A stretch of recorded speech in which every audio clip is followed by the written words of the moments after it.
మంత్రి గారి సూచనల మేరకు ఇవాళ 1వ తారీఖు 15వ తారీఖు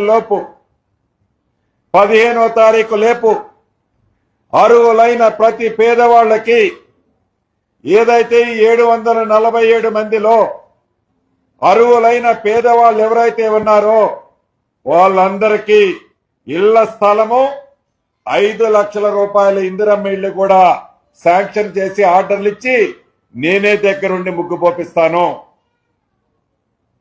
ఏదో అట్లా కట్టి వదిలేయటం కాదు, అన్ని మౌలిక వసతులు, ఎలక్ట్రిసిటీ, తాగునీరు, ఇంకా అంగన్వాడీ, వాటితో పాటు ఎడ్యుకేషన్ కి స్కూల్ కూడా ఏర్పాటు చేపిస్తాను. వాళ్ళు భయంగా బిక్కుగా కొంతమంది ఆడబిడ్డలు చెప్తున్నారు,